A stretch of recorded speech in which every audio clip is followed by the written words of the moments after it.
हिंदी साहित्य की कहानियों के संसार में आपका स्वागत है। आज जो कहानी आप सुनने जा रहे हैं उसका शीर्षक है पाप, तर्क और प्रायश्चित। लेखिका हैं हिंदी साहित्य में 21वीं सदी की एक प्रमुख और सशक्त कहानीकार प्रज्ञा जी। उनका लेखन पारंपरिक नारीवादी दायरे से बाहर निकलकर विस्तृत सामाजिक, आर्थिक और समसामयिक यथार्थ को कलात्मक ढंग से प्रस्तुत करने के लिए जाना जाता है। नमस्कार, मैं हूं सीमा सिंह। प्रस्तुत है प्रज्ञा जी की कहानी पाप, तर्क और प्रायश्चित मेरी आवाज़ में। सुनो, तुम मीनू को जानते हो? वही जो तुम्हारे भैया के पास पढ़ती थी ना? नहीं तो? अरे काफ़ी समय से पढ़ रही थी उनसे, और तुम्हें तो अच्छी तरह जानती है वो। शायद देखा हो तुमने कभी। पतली दुबली सी लड़की है, कद ठीक ठाक ही है, हाँ सांवली है, और बात बेबात हंसती रहती है। और वो ना, अरे भैया के पास कितने बच्चे आते हैं ट्यूशन पढ़ने, मेरे पास सबका रिकॉर्ड है क्या। और जहाँ तक मेरी बात है तो भैया ने बताया होगा कभी मेरे बारे में, या देखा होगा उसने कभी जब मैं घर गया हूँगा। जानते हो, आज उसका पहला दिन था कॉलेज में, और मुझे देखते ही बोली, आप संजय सर की छोटी बहू हो ना। मुझे अच्छा नहीं लगा, पहली ही मुलाकात में इतना बेतकल्लुफ़ हो जाना उसका। इसका मतलब तो ये हुआ कि उसने मुझे ही नहीं तुम्हें भी देखा होगा घर में, और फिर भैया ने कह दिया होगा कि हमारी बहू है, पढ़ाती है कॉलेज में। पर तुम्हें बुरा क्या लग रहा है, उसका बेतकल्लुफ़ होना या उसका भैया की छोटी बहू कहना? मानस की बात तीर की तरह मेरे कलेजे में जा लगी। दरअसल बात तो यही थी कि मेरे वर्क प्लेस पर एक अजनबी लड़की पहली बार में मुझसे इतनी लिबर्टी लेकर मुझे टीचर नहीं बल्कि अपने टीचर की बहू कह रही थी। उसके एक वाक्य ने मेरा सारा वजूद हिलाकर रख दिया था। मैं डॉक्टर सहज त्रिपाठी, एक लंबा अनुभव है मेरा इस संस्थान में, कितने ही छात्र पढ़ाए, एक रुतबा है मेरा, और मात्र 12वीं पास एक लड़की ने मुझे मेरे ही घर में चित्त कर दिया। देखा जाए तो कुछ गलत तो नहीं था उसके कहने में, पर उसका परिचय की कड़ी जोड़ने का अंदाज ही मुझे नहीं भाया। उसके चंद शब्दों ने मेरी पहचान को सीमित कर दिया, और उसकी बेसाख्ता हंसी मुझे इसलिए नापसंद हो गई कि शायद मेरे परिचय के घेरे का लाभ उठाकर वो क्या मुझे एक मामूली औरत समझ रही है। और फिर अब 3 साल इसे पढ़ाना है, अपनी क्लास के बच्चों पर भी मुझे जानने का रौब बांटेगी और मेरा परिचय एक बहू के रूप में ही देगी। दिमाग में अटके उसके शब्दों ने जब बहुत तूफान मचा दिया तो मैंने उसे संभालने के लिए गर्दन को तेज़ी से झटका। अगले दिन पढ़ाए जाने वाली क्लास की सभी तैयारियों के साथ मैंने मीनू को भी दुरुस्त करने के कुछ तरीके सोच लिए। अगले दिन सबसे पहले उसकी बेतकल्लुफ़ हंसी को अपनी गंभीर नज़र जो अपरिचय की हद पार कर रही थी उसी के रिमोट से मैंने कंट्रोल करने की कोशिश की, पर उसे तो जैसे फ़र्क ही नहीं पड़ा। कॉलेज के माहौल ने उसकी हंसी को नए पंख दे दिए थे शायद। वो वैसे ही बिंदास हंस रही थी। क्लास शुरू होने पर नए बच्चों में मैंने अतिरिक्त दिलचस्पी लेकर उसे नियंत्रित करने का नया तरीका ईजाद किया, पर फिर भी कोई फ़र्क नहीं। तब मैंने अपने तरकश का अचूक तीर निकाला, विषय पर आने से पहले बच्चों से सवाल जवाब का। पर यहाँ भी मेरा अंदाज़ा गलत निकला। उसकी हंसी से मुझे लगा था कि पढ़ने लिखने में औसत या उससे कम ही ठहरेगी, पर दिमाग से पैदल नहीं निकली मीनू, और ऐसे लोगों की कद्र करना मेरे स्वभाव में था। पर मैंने ये बात जाहिर नहीं होने दी। मेरी मुद्रा काफ़ी अरसे तक उसके प्रति अतिरिक्त रूप से गंभीर और सचेत ही बनी रही। उसने पहली ही मुलाकात में मुझे असहज कर दिया था, इसलिए उसका असर आसानी से जाने वाला नहीं था। मेरी नज़र सख्त बने रहने के बावजूद उसका पीछा किया करती। अक्सर देखती कॉरिडोर उसकी हंसी से झूमता मिलता। कुछ ही दिनों में सीनियर्स से भी अच्छी दोस्ती गांठ ली उसने। उसे देखकर कोई कह नहीं सकता था कि ये फर्स्ट ईयर की लड़की है। यूनिवर्सिटी की शब्दावली में कहें तो फच्चा है। वो तो अपने अलमस्त स्वभाव से ऐसी लगती थी कि बरसों से इस कॉलेज के चप्पे चप्पे से वाकिफ़ है। क्लास में जाते जाते मैं कनखियों से उसे निहारने का कोई मौका नहीं चूकती। ऐसा लगता जैसे मेरी सारी इंद्रियां अपनी पूरी ऊर्जा के साथ उसे सुनने सूंघने की क्रिया में प्राण प्रण से जुट गई हूँ। बात बात पर ताली मारकर उसका हंसना, गलियारों में भागना, तेज स्वर में उसकी तीखी आवाज़ का गूंजना, गलियारों में भागते दौड़ते पराठों का रोल बनाकर खाना या जबरन लोगों को खिलाना, या फिर घर की सी उन्मुक्तता महसूस करते हुए अचार की चूस चूस कर पतली कर दी गई झिल्ली जैसी परत का भी उसके धूमिल होने की हद तक लुत्फ उठाए चलना सब उसकी आदतों में शुमार था। और फिर बात बात में उसके चल जाना या हट भाई हवा आने दे जैसे जुमलों की मैं आदी होती जा रही थी। ऐसे ही उसकी हरकतों को अपनी जासूस निगाहों से टोहते हुए मैंने जाना लोग उसे नाम के बजाय जैनी या जैन साहब पुकारने लगे थे। इसका राज बाद में फाश हुआ। दरअसल इसके भी दो कारण थे। एक सामान्य कारण ये कि क्लास में 2 मीनू होने के कारण पहचान की सुविधा के लिए सरनेम का सहारा एक सरल उपाय था, और दूसरा विशिष्ट कारण था कि अक्सर कॉलेज में अधिक घनिष्ठ संबंध होने या दूसरों से खास होने वाले को ये बच्चे ऐसे नाम अपनेपन और प्यार से दे दिया करते थे। मुझे शुरू से ही ऐसे मस्त मौला बच्चे पसंद थे, पर मीनू उस दायरे में होकर भी बाहर थी। उससे पहली मुलाकात का असर अब तक कायम था।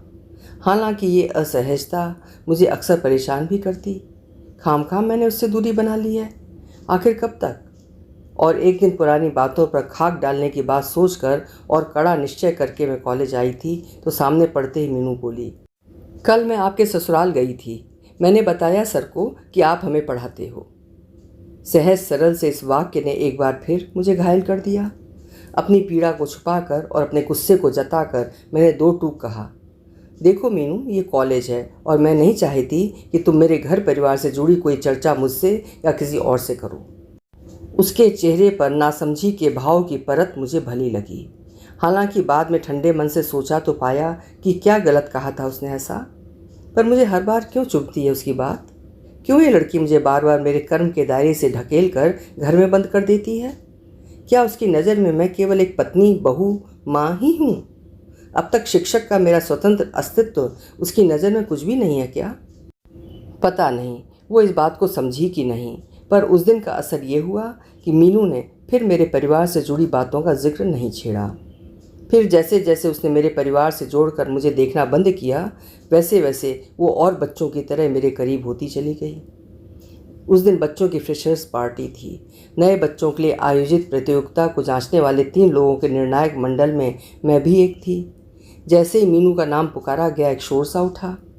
ये शोर यूं ही नहीं उठा था, हर दिल अजीज़ मीनू के लिए उठने वाला शोर था, जिस पर कई टीचर्स ने उसकी लोकप्रियता के कारणों को मुस्कुराते हुए मौन समर्थन दिया। सबकी निगाहें उसी पर जमी थीं। निहायत सलीके से अपना परिचय देते हुए जब उसने कोई शेर कहा तो दाद देने वालों की तालियां न थमीं। पहले राउंड में अपने गज़ब के आत्मविश्वास से उसने बाजी मार ली थी। अब पार्टी के सेकंड राउंड की तरफ सबकी आंखें लगी थीं। उसके नाम की पर्ची मुझसे डांस करके दिखाना था। बेधड़क आवाज़ में बोली, म्यूज़िक फुल वॉल्यूम। और ये क्या, वो तो गाना शुरू होते ही फिरकी की तरह नाचने लगी। करीना पर फिल्माए गए किसी पॉपुलर गाने पर उसका ठुमका लगाकर थिरकना कभी भूल सकती हूँ क्या? बिना किसी बेढंगेपन के लय के अनुकूल नाचना और तेज और धीमे संगीत के मुताबिक अंग संचालन। 5 मिनट तक बिना हाफे पूरी गरिमा के साथ वो नाची, और मैं सोच रही थी कि करीना ने कितने रीटेक दिए होंगे इसमें और कितना टचअप कराया होगा मेकअप का। वो दिन मीनू अपने नाम लिखवा कर ले गई। बिना कोई हिचक सबने उसे मिस फ्रेशर चुन लिया। यही नहीं, मिस टैलेंट का खिताब भी उसे मिल गया। पहले से बढ़ रही उसकी ख्याति और भी महक उठी। सबसे अच्छी बात तो ये थी कि उसका व्यक्तित्व इतना निराला था कि वो जलन प्रूफ और ईर्ष्या प्रूफ था। फिर लोग भी उसके सरल स्वभाव और साफ गोई पर जान छिड़कते थे। वो लड़ती झगड़ती रहती तो भी कोई उसका दुश्मन नहीं था, और पीठ पीछे भी कोई उसे बुरा ना कहता था। जैन साहब, इलेक्शन लड़ लो इस बार। पूरे विभाग की राय यही बन रही थी, और सीट भी काफ़ी सुरक्षित थी, लैंग्वेज रिप्रेजेंटेटिव की। मीनू ने हामी भी भर दी। नामांकन दाखिल करने की औपचारिकताओं से जुड़ा पहलू उसके दोस्तों ने संभाल लिया। सभी टीचर्स भी इस निर्णय पर संतुष्ट थे। सब जानते थे अपने स्वभाव और प्रभाव से जीतने पर कुछ बेहतर कर दिखाएगी मीनू। पर उसका सीनियर अनिल झा पिछले साल से इस सीट के लिए मन बनाए हुए था। दिक्कत उसके सामने ये भी थी कि अनिल के आने से सारा खेल उतना आसान नहीं रह जाता जितना मीनू के लिए था। उसे टक्कर देने वालों की कमी नहीं थी। मीनू के असर से संकोच के दरवाज़ों में कैद हो गई उसकी इच्छा न जाने किस खुली रह गई खिड़की से मीनू के पास तक जा पहुंची। अरे सर, आपने बताया क्यों नहीं मुझे? जानती होती तो ये सब होता ही ना। आपका हक पहला है। वो तो अच्छा हुआ कि नॉमिनेशन फाइल नहीं किया था। इस बार आप ही आएंगे और जीत की गारंटी मेरी। मीनू ने न केवल सीट अनिल के नाम कर दी बल्कि सारे वोट भी उधर खिसका दिए और उम्मीदवार न होते हुए भी सबके दिल पर उसकी उम्मीदवारी तय हो गई।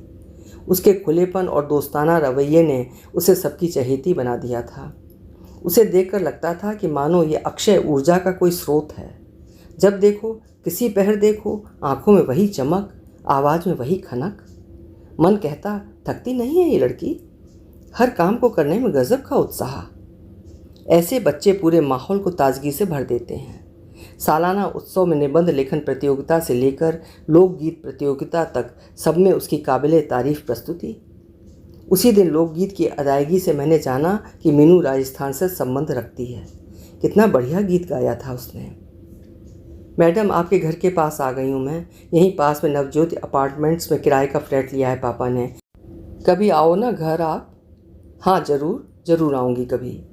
बच्चों की इस फरमाइश की आदत लगभग हर टीचर को होती है, इसीलिए फिर कभी जैसे शब्दों से एक अनिश्चयात्मक स्थिति रचकर अपना निश्चयात्मक रुख दिखाना हर टीचर को बखूबी आता है।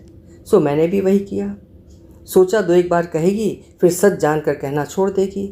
पर मीनू तो धुन की पक्की थी, अड़ गई और मुझे घर बुलाकर ही मानी। और एक तरह से अच्छा ही हुआ। मैंने देख लिया कि उसका परिवार काफ़ी धार्मिक है। 4 भाई बहनों में मीनू तीसरे नंबर पर थी और सबसे छोटा था भाई। एक बहन की शादी जल्दी ही होने वाली थी। मीनू के स्वभाव के प्रतिकूल घर बेहद शांत था। जगह जगह उनके किन्हीं गुरु जी के चित्र लगे थे। घर क्या था? मंदिर था। जूते बाहर ही उतारने पड़े थे। घर में कोई चप्पल भूले से भी नहीं दिख रही थी। बड़े संयमित ढंग का परिवार था और फर्नीचर भी सादा और बेहद कम। उसकी माँ ने ही बताया कि साल में 2-3 बार राजस्थान अपने गुरु जी के आश्रम में उनका जाना बरसों से जारी है। पिता छोटा मोटा कोई व्यवसाय करते हैं, अकेले कमाने वाले हैं और कमाई ज़्यादा नहीं है, पर धर्मपरायण वो भी बहुत हैं। इसी के चलते खर्चे ज़्यादा भी थे, ऐसा उसकी माँ ने ही बताया। हालांकि दूसरे नंबर वाली बहन गणित में होशियार होने के कारण ट्यूशन भी पढ़ाती है।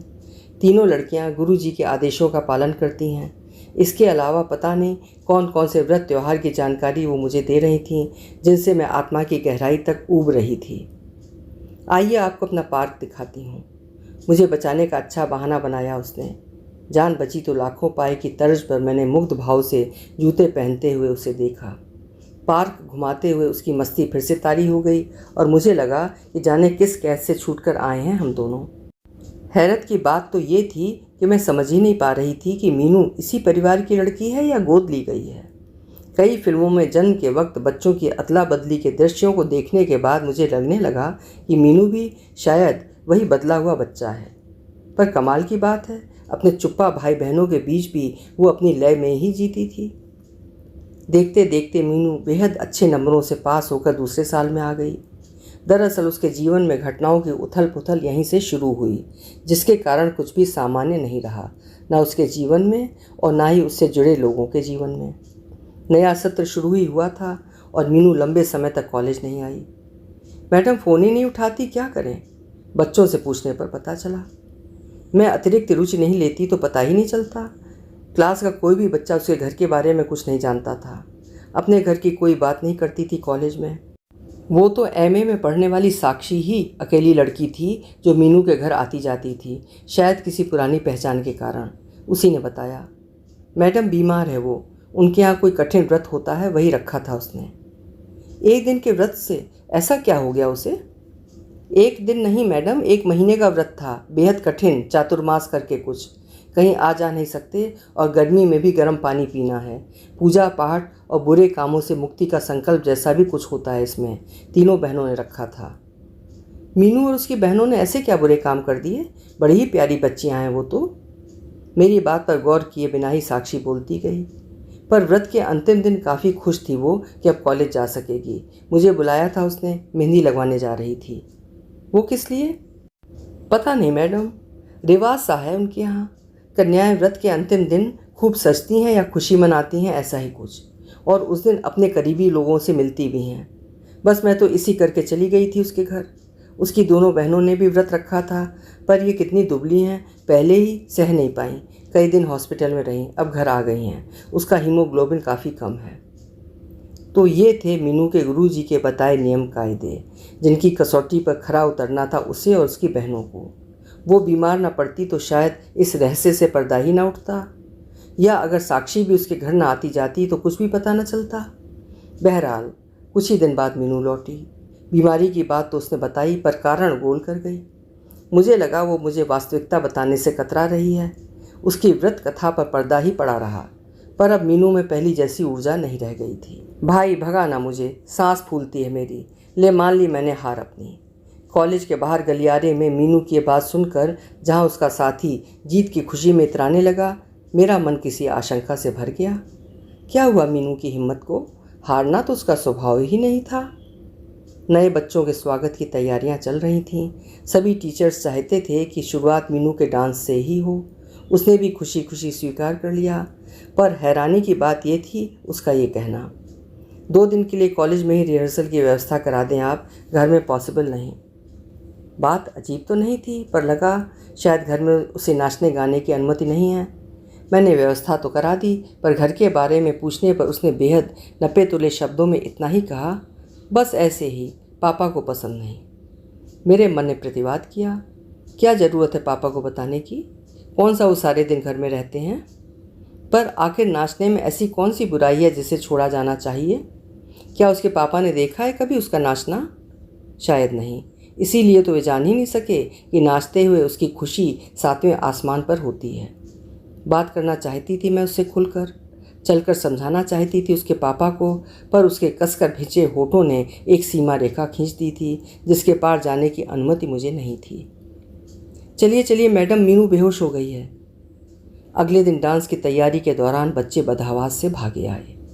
डॉक्टर ने बताया कि उसके शरीर में खून कम है और कम पोषण के चलते जान भी नहीं है। बच्चों ने एक और बात का भी खुलासा किया कि एनएसएस की ओर से लगे ब्लड डोनेशन कैंप में डॉक्टर ने इसे ब्लड डोनेट करने से मना कर दिया था। उस दिन ग्लूकोज चढ़वाकर मीनू को उसके घर लेकर गई। बाहर के गेट पर उतरते ही बोली, मैं खुद चली जाऊंगी और प्लीज़ मेरे घर में कभी किसी को न बताएं कि मेरे साथ क्या हुआ। आप चलेंगी तो? कहकर वो कुछ रुकी, फिर बोली, कल तक ठीक रही तो डांस ज़रूर करूंगी। आज सवाल उठा कि ये वही मीनू है जो मुझे घर बुलाने पर अड़ गई थी। दूसरे ही पल मैं काँप गई।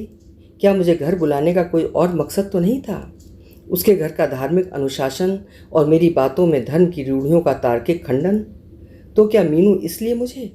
ओह हाँ, शायद इसीलिए। वैसे भी बच्चों के सामने डॉक्टर सहज त्रिपाठी का जीवन खुली किताब ही तो था, जिसने जीवन अपनी शर्तों पर जिया और किसी भी तरह की रूढ़ि और पूर्वाग्रहों को कभी नहीं माना। पढ़ाई के विषय से लेकर जीवन साथी के चुनाव तक का निर्णय उसका अपना रहा। इसीलिए मुझसे प्यार करती थी मीनू, तो अब क्यों उसने अपने घर और मन के दरवाजे बंद कर लिए?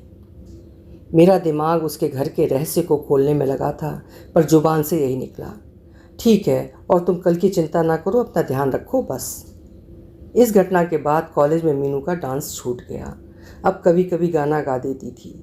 बड़ी टीस सी उठा करती थी मेरे भीतर, और सवालों के जंगल में उलझते दौड़ते जब लड़खड़ाती तो मैं खुद से सवाल करती, आखिर क्या है ये हरदम मीनू मीनू? मीनू के अलावा और भी तो बहुत कुछ है ना ज़िंदगी में। होते हैं कई बच्चों के अपने सवाल ज़िंदगी के। हम किस किस के सवालात हल करते फिरें आखिर? और हल तो तब करें ना जब कोई शामिल करे अपनी परेशानी में। इधर कुछ दिनों से मैं महसूस कर रही थी कि जो मीनू हंसना खिलखिलाना भूलती जा रही थी, उसकी हंसी फिर लौट रही है। शरीर से कमज़ोर होने के बावजूद मन से मजबूत हो रही थी। उसकी चंचलता, चुलबुलापन फिर से गलियारों में गूंज रहा था। पर यह क्या, अब एक नई मुसीबत। वो क्लास से अक्सर गायब रहने लगी। खोजने पर भी कारण नहीं मिला तो अपनी आदत के मुताबिक एक दिन क्लास में ही पूछ लिया, मीनू नहीं आई क्या आज? मैडम वो तो रोज़ आती है, पर इस अधूरे जवाब के साथ कुछ दबी ध्वनियाँ भी क्लास में गूंजीं, जिन्होंने मुझे बेचैन कर दिया। कुछ चेहरों पर शरारती मुस्कुराहट, आंखों आंखों में बच्चों का एक दूसरे को देखना, और फिर वो दबे से शब्द में प्रशांत का व्यंग्यात्मक धुन में गुनगुनाया गीत बहुत कुछ बयां कर गए। आजकल पाँव जमीन पर नहीं टिकते उसके। पर मन ने माना, हो सकता है ये बच्चों की खामा ख्याली हो, फिर ये मीनू का निजी मसला था और कॉलेज में ऐसा बहुत कुछ होता ही रहता है। दरअसल मेरी चिंता वो नहीं थी। चिंता इस बात की थी कि मीनू पढ़ाई के प्रति इतनी लापरवाह कैसे हो सकती है। उसके घर का माहौल, फिर घर की माली हालत और मीनू का रवैया सब कुछ परेशान करने वाला था। मीनू मिलती भी तो मैं उसे क्लास में आने के लिए ही कह सकती थी, उस पर कोई दबाव नहीं डाल सकती थी। आप मुझे पूछ रहे थे मैडम कल क्लास में? अचानक अगले दिन वो खुद मेरे सामने मेरे सभी सवालों का जवाब बनकर हाजिर थी। हाँ भाई, कहाँ हो तुम?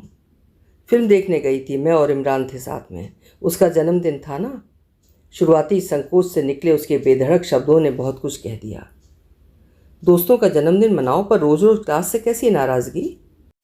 बहुत सारे सवाल होते हुए भी संयमित रहना वक्त की ज़रूरत थी और मीनू मुस्कुराकर चली गई। मामले की भनक तो लग गई थी मुझे, पर किसी निष्कर्ष पर पहुंचना भी मुश्किल था। मीनू ने मेरी क्लास में आना दोबारा शुरू कर दिया, पर बाकी लोगों के यहाँ वो गैर हाजिर थी। दूसरी क्लास में वो इमरान के साथ ही बैठती। इमरान भले घर का अच्छा लड़का था और मीनू तो थी ही अच्छी, पर ऐसा क्या था जो मुझे परेशान किए जा रहा था? वो शायद समय ही था जो उनके कच्चे मन पर भारी दस्तक दे रहा था, जिसकी आवाज़ मेरे कानों में भी अपनी धमक के साथ गूंज रही थी। मेरे ही क्या, कई कानों में गूंज रही थी और सबका मन यही कह रहा था, ये कोई उम्र है भला? पर बात कुछ और भी थी। क्या मीनू का परिवार इमरान को देख पाएगा मीनू के जीवन साथी के रूप में? सवाल जटिल था, पर बार बार इसका जवाब बड़ी सरलता से मेरे सामने अपनी नन्ही सी मुद्रा में आता, नहीं। दिक्कत एक ये भी थी कि मीनू इस सारे मामले को अपने तक ही सीमित रखना चाहती थी। अपने किसी दोस्त को भी उसने अपने प्रेम का राजदार नहीं बनाया था, साक्षी को भी नहीं। इधर इमरान मीनू प्रेम प्रसंग ने कॉलेज में नई हलचल भर दी थी। कुछ तो उसके बोल्ड स्टेप को भावी प्रेरणा की तरह पा रहे थे, तो कुछ की प्रतिक्रिया बेहद सांप्रदायिक और घृणा से भरी भी थी। अरे ये ट्रेंड चल निकला है, लव जिहाद के बारे में जानते हो क्या? अरे सोची समझी साजिश है। ये लड़के ऐसे ही हमारी लड़कियों को बरगलाते हैं और उन्हें अपने धर्म में शामिल कर लेते हैं। अभी घर पर फ़ोन खड़का दूं मीनू के तो सही रास्ते पर आ जाएगी। प्रशांत के अशांत मन में चल रही बातों का खुलासा कुछ बच्चे मुझसे कर गए। पीठ पीछे प्रशांत के तीखे तल्ख जुमलों और भद्दे शब्दों से इमरान मीनू दोनों ही आहत थे। एक दिन दोनों के सामने ही क्लास के दौरान प्रकारांतर से मैंने धर्मनिरपेक्षता और समतामूलक समाज की नींव में धार्मिक संकीर्णता की बाधा और इस दिशा में अंतर्जातीय अंतर्धार्मिक विवाहों की ज़रूरत पर बात की। हमेशा की तरह बहुत से सहमत हुए और कुछ उदासीन ही रहे, पर प्रशांत जैसे बच्चे आक्रामक होकर बहस करने लगे। मैंने कई बार उन्हें तर्क के रास्ते पर लाने की कोशिश की, पर वे लकीर के फ़कीर की तरह बोले, ये तो गलत होगा। हमारा धर्म तो सदियों से श्रेष्ठ रहा है, सबसे ऊपर, सबसे अच्छा, सब उन्नति का मूल। हमारी संस्कृति तो आधार है मैडम, इसे कैसे, क्यों और किनके लिए हिला दें? धर्म निरपेक्षता जैसे शब्द सुनने में मधुर हैं, फैशनेबल हैं, वोट मिलते हैं इनसे, पर इनके चक्कर में अपना धर्म नहीं छोड़ा जाता। मैडम, जाति कभी नहीं जाती, सुना तो होगा आपने। जिसने जीवन में इन बातों की परवाह नहीं की, उसे ये बच्चे शायद जबरन समझाने की कोशिश कर रहे थे। यही नहीं, एक दिन क्लास में घुसते हुए खोलते लावे जैसे शब्द भी कान में तैर गए। ये सब साले पाकिस्तानी खाएंगे यहाँ की, और हम क्या चुप बैठे रहेंगे? पानी नहीं है, खून दौड़ता है अंदर, दिखा देंगे। फिर अचानक कॉलेज फेस्ट के दौरान किसी बात पर लड़कों ने इमरान को बुरी तरह पीट दिया। धक्का मुक्की में मीनू को भी चोट आई और मौके का फ़ायदा उठाकर उससे छेड़छाड़ भी की गई थी। शायद कुछ बच्चों का कहना था कि नाश्ते समय इमरान किसी से टकरा गया और कहते सुनते बात बढ़ गई। कुछ का कहना था मीनू के साथ बदतमीज़ी का विरोध करने पर ऐसा हुआ। तो कुछ ने बताया इमरान को पीटने वाले लड़के कह रहे थे, मार के गाड़ दो साले को, देख लेंगे सब बाद में। मैडम, दोनों को पहले से दी जा रही धमकियाँ कोरी गीदड़ भभकी नहीं थीं। थोड़े दिन बाद स्थितियाँ शांत हुईं और निष्कर्ष निकला, फेस्ट वेस्ट में तो ऐसा हो ही जाता है। शान मारने के लिए लड़के ये सब किया ही करते हैं। पर इस सब के बीच उन दोनों के प्रसंग को बड़े ही वाहियात तरीके से हवा दी गई। आग की चिंगारी मीनू के घर तक पहुंच गई। अब मीनू क्लास से गायब रहने लगी और ठीक होने के बाद कॉलेज आया इमरान मुझे अकेला बैठा मिलता, उदास और परेशान। कोई नहीं जानता था आखिर हुआ क्या। इमरान ने बेहद संकोच भरे शब्दों में यही कहा, मैडम उसका फ़ोन बंद है, मैं कुछ नहीं जानता। शायद वो बात ही नहीं करना चाहती मुझसे। पहले तो मुझे लगा कि कुछ दिन मीनू का ना आना ही ठीक है, पर जब कई दिन बीत गए तो मेरा माथा ठनका। इस मसले पर अपने एक सीनियर साथी से बात करने की कोशिश की तो उन्होंने कहा, बी प्रैक्टिकल सहज, क्यों पड़ती हो इन चक्करों में, नौकरी करो, खुश रहो, परिवार देखो अपना, किन झंझटों में फंस रही हो, ये बच्चे किसके सगे हैं। सच्ची तो कहा उन्होंने, नौकरी करो और खुश रहो। हाँ, नौकरी करने ही तो आते हैं हम। पर मन ने तुरंत प्रतिवाद किया, क्या केवल नौकरी ही करने आते हैं हम? क्या हम भी किसी मंडी में बैठे हैं कि बस सामान को जल्दी से जल्दी बेचना और हर हाल में ग्राहक को खुश करते हुए उससे लाभ कमाना ही हमारा पेशा है? ऐसे ही गढ़ने हैं हमें आदम के सांचे। मैडम, मीनू दिल्ली में है ही नहीं, उसके पापा को बड़ा झटका लगा है बिजनेस में, सब लोग दिल्ली छोड़कर राजस्थान चले गए। साक्षी से सारा हाल मालूम होते ही मैं बौखला गई। ऐसे कैसे? अब उसकी पढ़ाई 3rd ईयर है आखिर। वो तो इमरान की बात के बाद ही ख़त्म हो गई थी मैडम। घर में मार पड़ी सो अलग। बहुत रोई थी मैडम वो, बहुत गिड़गिड़ाई कि पढ़ाई मत छुड़वाओ। रिश्ते की चाची के यहाँ रहकर पढ़ाई पूरी करने की भीख तक मांगी उसने, पर किसी ने उसकी बात नहीं सुनी। ऊपर से उसके पापा ने कहा, पाप किया है तूने, अब प्रायश्चित तो करना ही पड़ेगा। पता नहीं मैडम क्या क्या हुआ होगा। फ़ोन भी छीन लिया उसका, ना कोई नंबर है ना कोई पता। लोगों से भरी इस दुनिया से मीनू एकदम गायब कर दी गई। बिना पते और बिना फ़ोन नंबर के कहाँ ढूंढे उसे। मेरी तड़प यही थी कि काश मैं उसके माता पिता को समझा पाती और किसी तरह मीनू बीए पूरा कर लेती। सपनों से भरी एक लड़की अपने ही घर के आईने की किरचों में कहीं लहूलुहान पड़ी थी। उसके सपनों और उम्मीदों के पर नोच डाले गए होंगे अब तक।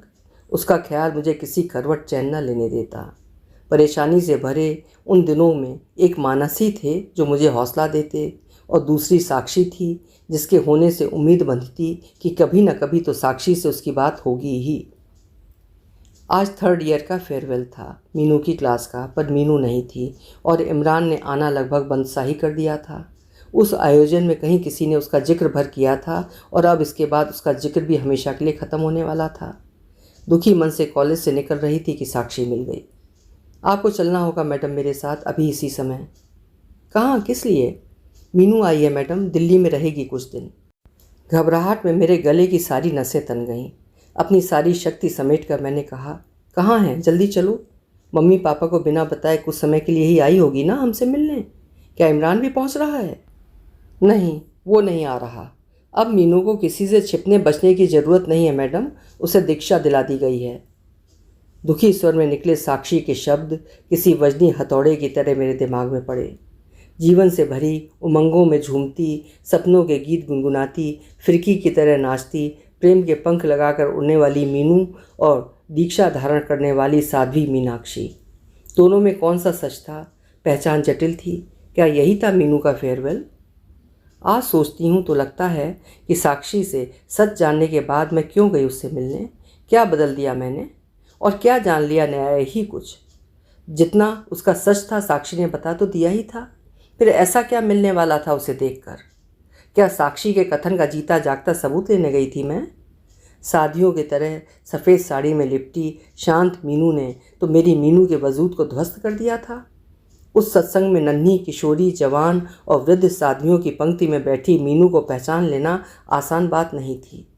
थोड़ी देर का समय निकालकर मीनू हमारे साथ बैठी। कैसी हैं आप? भला अपनी मीनू को मरते देखकर क्या खुश होंगी मैं? कैसा सवाल है। उसके चेहरे में अपनी मीनू की पहचान का कोई अवशेष ढूंढने की कोशिश में मेरे अधूरे से शब्द बाहर आए। क्यों मीनू, ये सब किस लिए? सब हमारे कर्म का खेल है और क्या, भाग्य में लिखा था। सरलता से कही उसकी बात मुझे बड़ी ही बनावटी और थोथी जान पड़ी। चीखना चाहती थी उस पर, एक तमाचा मारना चाहती थी उसे, पर उसकी बात खत्म नहीं हुई थी। परिवार के दुख का कारण बन गई थी, पढ़ाई छुड़वा दी गई, घर के हालात तो आप जानती ही थीं। उस घटना के साथ ही पापा का बिजनेस भी डूबा। इसे कोई अनिष्ट मानकर पापा ने संकल्प लिया कि एक बेटी धर्म की राह पर जाएगी। फिर मुझे पाप का प्रायश्चित भी तो करना था। उसके आखिरी शब्दों ने खुद को संयत रखने की भरपूर कोशिश के बाद भी व्यंग्य की रेखाएं और रंगों को उभार दिया। पर क्या यही रास्ता था? मैं रोक ना सकी किसी तरह अपने सवाल का तीर। क्या करती? बीच रास्ते में पढ़ाई छोड़ बैठी एक पर निर्भर, बेरोजगार, कलंकित लड़की। मेरी तो कोई भी साध पूरी होनी ही नहीं थी इस हालत में, पर पापा की तो हो ही सकती थी ना। धर्म भी रह गया और दीक्षा ने बाकी खर्चे और झंझट भी बचा दिए। पुण्य मिला सो अलग। अब कोई परेशान नहीं, सब खुश हैं। आप ही कहा करती थी ना, तर्क से सिद्ध करो अपनी बात। है ना दीक्षा में गहरा तर्क, अकारण कुछ भी नहीं है। तार्किक होते हुए भी उसकी बातें क्यों मुझे भावुक कर रही थीं? भीतर के आवेग को रोकते हुए मेरा एक आखिरी सवाल अपनी पूरी उत्तेजना और जिज्ञासा में फूट पड़ा। इतनी छोटी उम्र और इतना कठिन संकल्प। आज मेरे हर सवाल का जवाब था उसके पास। जो सबसे सरल लगता था जीवन में, वही कठिन था मेरे लिए। इस जीवन में कैसी कठिनाई? देखिए ना, यहाँ तो 4 साल की बच्चियाँ भी ये कठिन संकल्प लिए हुए हैं और 60-70 साल की औरतें भी। फिर मेरी जैसी लड़की के लिए क्या मुश्किल है? बेहद नाटकीय होते हुए भी यही मीनू की ज़िंदगी की हकीकत थी। और क्या गलत कह रही थी वो। 4 साल की अबोध बच्चियाँ और 60-70 साल की अशक्त औरतें सभी तो थी उसके साथ। फिर मीनू ना तो अबोध थी ना अशक्त। सफ़ेद साड़ियों में लिपटी ये बच्चियाँ, जवान और वृद्धाएँ, इनमें से कितनी ही होंगी मीनू की तरह अपने अरमानों की गठरी में गिरफ्त, खुद ही अपनी इच्छाओं और जीवंत अतीत पर कसकर गांठ बांधने वाली। औरों के लिए सवाब कमाने वाली बेजान गठरियाँ ही तो दिख रही थी ये सब। इस घटना के बाद बहुत कुछ बदल गया। मीनू से तो किसी मुलाकात की अब कोई उम्मीद थी नहीं, पर एक नया परिवर्तन मेरे जीवन में ये आया कि शादियों से जुड़ी खबरों पर मेरा ध्यान विशेष रूप से जाने लगा। कभी झाबुआ में लंबे व्रत के कारण किसी साध्वी की मौत की खबर मुझे परेशान करती, तो कभी महाराष्ट्र में बाल संन्यासिनों पर चलने वाले विवाद और कई न्यायिक मोड़ों पर, कभी देश के किसी भी इलाके में संपन्न हुई दीक्षा के भव्य आयोजन पर, तो कभी साध्वियों के अपहरण और उनसे मारपीट की वारदातों पर। शायद मैं इन सब में मीनू को ही खोजा करती थी, जैसे इन सब में मीनू ही बसती थी। ऐसे ही एक दिन राजस्थान की किसी साध्वी के साथ बदसलूकी की खबर पर मेरी नज़र गई और मन ने तुरंत कहा, कहीं ये मीनू तो नहीं है। खबर ने उसकी उम्र 12 साल बताकर मुझे गलत ठहरा दिया। कुछ पल के संतोष के बाद मीनू का ध्यान मुझे फिर से गहरे असंतोष से भर गया। काश ये खबर मीनू की ही होती। कम से कम अरसे से उसके साथ हो रही बदसलूकी की खबर तो आज सब तक पहुंच जाती। मन भी कितना अजीब है ना। अभी आप सुन रहे थे डॉक्टर प्रज्ञा की लिखी हुई एक विचारोत्तेजक कहानी, पाप, तर्क और प्रायश्चित। आशा है कहानी आपको पसंद आई होगी। पसंद आई हो तो लाइक, शेयर, सब्सक्राइब और फॉलो ज़रूर करिएगा। कल फिर मिलते हैं। नमस्कार।